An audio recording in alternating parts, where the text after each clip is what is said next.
On your fast track to 7, it happened again outside of the St. Mary's Cathedral in downtown Fargo, but this time the Virgin Mary statue is missing.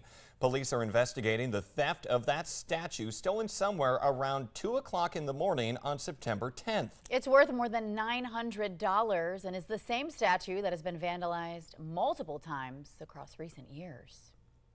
Also on Fast Track, money matters on a lot of people's minds. Some people in Fargo say they are fuming about another round of proposed property tax hikes included in next year's budget. City commissioners held their first public hearing on the budget at their meeting last night. Fargo's 2024 budget expected to be finalized at the next commission meeting, though that's scheduled for October 2nd. And it's a similar frustration in Mapleton, where many people there say they moved to the city in part to get away from the bigger city spending. Instead, they now feel like they're getting priced out of their homes. The proposed property tax increase could be more than 30%, but city leaders say it could be useful to run their city. We've had a lot of challenges, I would say even in the past 10 years, of not being able to adequately provide the services that cities are able or supposed to be providing, especially on the maintenance side. The city will have more meetings before a final budget is submitted to the state. That's due on October 10th. The West Fargo City Commission has now named 3 finalists in their search for city administrator, and they'll be interviewed again next Tuesday. They include Kelsey Baker of Benson, Minnesota, Sean Kessel of Fargo, and Dustin Scott of West Fargo. Scott now currently serving as acting city administrator. An independent firm handled the search for the applicants and the interview process. The city says of the 40 applicants they received, 9 of them were considered for the role. Several departments within the city have now been temporarily reorganized while they work to hire the new city administrator. This follows the firing of the finance director and the abrupt resignation of the previous administrator after an investigation uncovered utility billing errors of more than $1 million. You might be seeing a few more roundabouts in West Fargo. City engineer Dan Hansen is looking at 2 new spots that he says could use them. One roundabout, he says, is recommended at 9th Street and 52nd Avenue West. That's near Legacy Elementary. The other being considered at 23rd Avenue and 6th Street East, that one near Costco. And there's no roundabout way to talk about our weather other than it's going to be warm today. Meteorologist Lisa Green joins us for the latest on our Fast Track forecast. Morning, Lisa. Good morning. Yes, summertime weather here today. We've got a nice view of that sunrise coming up this morning in Grand Forks. Some passing clouds in some areas, other spots that are seeing more clear skies, and that made a difference in viewing the northern lights last night as well. And you can check out the photos from that on our website, valleynewslive.com. And if you've got some to upload, head to our website, or you can do so right through the VNL weather app there.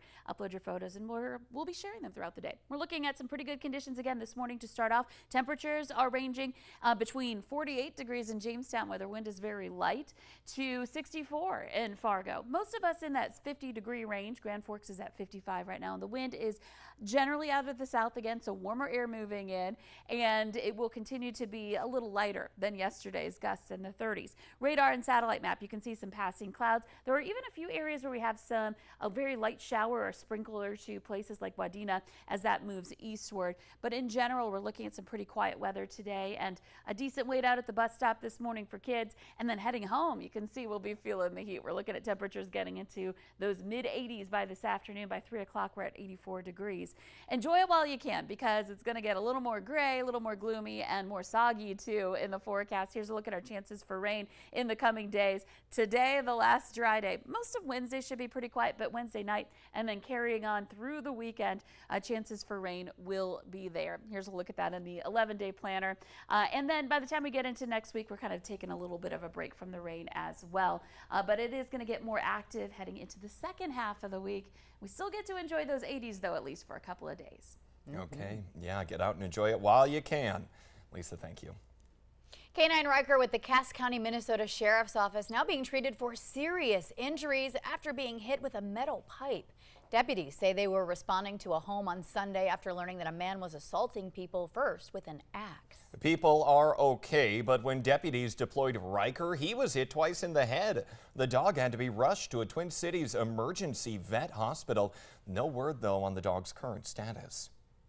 The Great Plains Food Bank now partnering with local restaurants and caterers to kick off a new program today. Kitchen Coalition aims to help end hunger by preparing meals that meet specific dietary and cultural needs. The first distribution is today at the Jeremiah program, another one tomorrow at the F5 project. Fill the Boot starts today in Grand Forks. The campaign collects donations for muscular dystrophy, ALS, and related muscle debilitating diseases. Now be watching for firefighters asking for donations today near 4th Avenue and Belmont Road. And then again tomorrow, they'll be at South 20th and 40th Avenue South, and Thursday at 47th Avenue and Cherry Street. Times are the same each day, 3:15 to 6:30 p.m. Hoist a Cup of Joe today with the West Fargo Police Chief Dennis Otterness, all before he retires next month. He's sitting down for the department's Coffee with a Cop this morning, starting at 10 o'clock at Sandy's Donuts on Main Avenue in West Fargo. An orphan sea otter pup being cared for at the Alaska Sea Life Center in Seward after being attacked by some orca whales.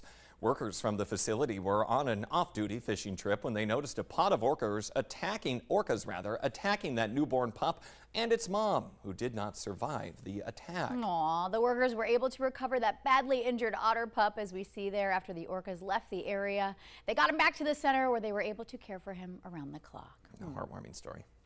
Well, pastry chefs in Chicago have certainly outdone themselves. They baked a giant 1,000-pound cheesecake, all to celebrate the 43rd birthday of Eli's Cheesecakes and Taste of Chicago. Yeah, the chef had to use a ladder to stack those baseball-sized cherries. You saw them right there on there. Now, it's 6 foot tall, this cake is. It's plain and chocolate chip. The company says it was 450 pounds of cream cheese, 70 pounds of sugar, 65 pounds of eggs, and 100 pounds of buttercream icing. I don't even know if Costco sells that size of things. You know, I should have written that down so I could build my own. Yeah, right? Can you get the recipe card? It would be like a scroll. It would be that many ingredients. It looks beautiful, though. I would love to take a bite out of that. Yeah, why not? I think that's what the Golden Girls had in their freezer, too, whenever they had to solve a problem. That'll last for a while. Yeah, just a little bit. Anyway, the Today Show at CBS We're leaving. Mornings. We're getting out. Yeah, I'm hungry. I'll eat that. Take care, everybody. We'll see you tomorrow morning.